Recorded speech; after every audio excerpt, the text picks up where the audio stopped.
Hi friends, ஓம் சரவணபவாய நமக. வேலும் மயிலும் துணை. இன்றைக்கி இந்த பதிவில் வேண்டிய வரம் கைகூடி வரக்கூடிய முருகர் வழிபாடு தான் நம்ம இன்றைக்கி பார்க்க போகிறோம். நம்பினால் கெடுவதில்லை என்று சொல்லுவாங்க. அந்த மாதிரி தான் நம்ம முருகப்பெருமானை எந்த அளவுக்கு நம்புகிறோமோ அந்த அளவுக்கு நமக்கு முருகன் அருள் கிடைக்கும். நம்ம ஒரு விஷயத்துக்காக முயற்சி எடுத்துட்டு அது எந்த காரணத்துக்காகவும் கைவிடாமல் நம்மளுக்கு எந்த சோதனை வந்தாலும் சரி, அதை நம்ம 48 நாட்கள் முருகப்பெருமான் மீது நம்பிக்கை வைத்து நம்ம சில குறிப்பிட்ட விதிமுறைகளை பின்பற்றி விரதம் இருந்து வழிபட்டோம் அப்படின்னா நம்ம என்ன வரம் கேட்டாலுமே சரி முருகப்பெருமான் அருள்வார் அப்படின்னு பெரியவங்களும் சொல்லியிருக்காங்க, ஆண்டுகளும் சொல்லியிருக்காங்க. பக்த பெருமக்கள் கூட பார்த்திங்கன்னா அதை அனுபவ ரீதியாக உணர்ந்திருக்காங்க. சந்தேகம் மட்டும் இருக்கக்கூடாது. உடனே இல்லைன்னாலும் கண்டிப்பாக கிடைக்கும். விடாமுயற்சி ஒரு நாள் வெற்றியை தரும். 48 நாட்கள் விரதம்ன்றது அது ரொம்பவே பெரிய விஷயம் தானே. முருகப்பெருமானுக்கு நம்ம விரதம் இருக்கிறோன்னா முதல் நாள் முருகனுக்கு உகந்த நாளாக தேர்ந்தெடுத்துக்கணும். சஷ்டி, தைப்பிறை சஷ்டி, வளர்ப்பிறை சஷ்டி, கிருத்திகை, செவ்வாய்க்கிழமை இந்த மாதிரி நாளில் நம்ம தொடங்கலாம். நம்ம எதுக்கு விரதம் இருக்கிறோமோ அதை வேண்டிட்டு நம்ம ஆரம்பிச்சுக்கலாம். தினமும் நம்மளால் முடிஞ்ச நைவேத்தியம் பண்ணிவிட்டு நம்ம பூஜை பண்ணிக்கலாம்.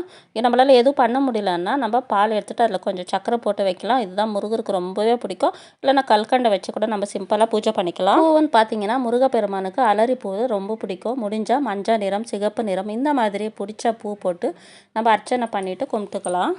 சட்கோணம் கோலம் போட்டுட்டு தீபம் ஏற்றிட்டு தீப தூப ஆராதனைலாம் கட்டிட்டு வழிபடலாம். அது கூடவே முருகப்பெருமானுடைய திருப்புகள் படிக்கலாம். கந்த சஷ்டி கவச்சம், கந்தன் அலங்காரம், கந்தன் அனுபூதி, வேல்மாறல் இந்த மாதிரி நமக்கு எது தெரியுமோ அந்த திருப்புக்களை நம்ம படிச்சுக்கலாம்.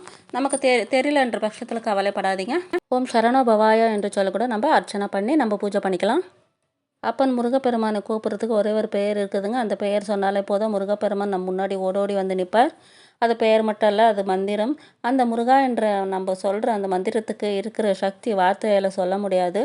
நான் இந்த 48 நாளுக்கு பூஜை பண்ணும்போது ஷார்ட் வீடியோவில் ஒரு சிஸ்டர் கேட்டிருந்தாங்க, இந்த விரதம் இருக்கும்போது உபவாசம் இருக்கணுமா, எனக்கு ஹெல்த் ப்ராப்ளம் இருக்குதுன்னு சொல்லிட்டு.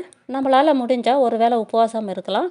முடியலன்னா உபவாசம் வேண்டாம். நம்மளுக்கு ஹெல்த் ப்ராப்ளம் இருக்குன்னா நம்ம அதை தவிர்த்துக்கலாம். விரதம் இருக்கும்போது சைவமாக இருக்கணும். மற்றபடி நம்ம எந்த வேலை செய்கிறோமோ அது நம்ம செஞ்சுக்கிட்டே இருக்கலாம். கலியுக தெய்வமான கண்கண்ட தெய்வம் அப்பன் முருகப்பெருமானுக்கு எவ்வளோ விரதம் இருந்தாலும் நமக்கு பத்தாது. அந்த 48 நாள் விரதம் இருக்கும்போது நடுவில் பார்த்திங்கன்னா பெண்களுக்கு பீரியட்ஸ் ஆச்சுன்னா என்ன பண்ணலாம் அப்படின்னு நிறைய பேருக்கு சந்தேகம் இருக்குது. அந்த 5 நாள் நம்ம நிறுத்திட்டு அதுக்கப்புறம் நம்ம மறுபடியும் தொடங்கிக்கலாம். அது மட்டும் இல்லாமல் எங்கேயாவது ட்ராவல்ஸ் பண்ணணும், ஊருக்கு போகணும், ஏதாவது ஃபங்க்ஷன் இருக்குது, அந்த மாதிரி நேரத்தில் நிறுத்திட்டு அதுக்கப்புறம் நம்ம தொடங்கிக்கலாம். தப்பே இல்லை. முருகப்பெருமானை மனசார வேண்டிட்டு முருகா என்னால் இப்போ தொடங்க முடியல, மறுபடியும் நான் தொடங்கிக்கிறேன் அப்படின்னு நம்ம வேண்டிக்கலாம். நான் இந்த மாதிரி நிறையா விஷயத்துக்காக அடிக்கடி முருகப்பெருமான்கிட்ட பேசியிருக்கேன். முருகப்பெருமானும் எனக்கு பதில் சொல்லுவார். அது நான் நிறைய உணர்ந்திருக்கேன்.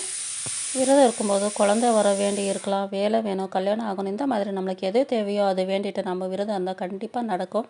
ஏறுமையில் ஏறி விளையாடும் முகம் ஒன்று, ஈசனடினா நம்மளை பேச முகம் ஒன்று, கூறுமடியார்களுக்கு வினை தீர்க்க முகம் ஒன்று, குன்றுடு வேல் வாங்கி நின்ற முகம் ஒன்று, மாறுபடு சூரரை வதத்த முகம் ஒன்று, வள்ளிய மனம் புரிந்த வந்த முகம் ஒன்று, ஆறுமுகம் ஆன பொருள் நீ அருள வேண்டும், ஆதி அருணாச்சல மர்ந்த பெருமாளே. ஓம் சரவணபவாய நமக. ஓம் சரவணபவாய நமக. ஓம் சரவணபவாய நமக. வீடியோவை பார்த்துட்டு இருந்தால் ஆன்மீக அன்பர்களுக்கு ரொம்பவே நன்றி. நம்ம சேனலில் சப்ஸ்கிரைப் பண்ணாமல் இருந்தீங்கன்னா பண்ணிக்கோங்க. தேங்க்யூ ஃபார் வாட்சிங். பாய்.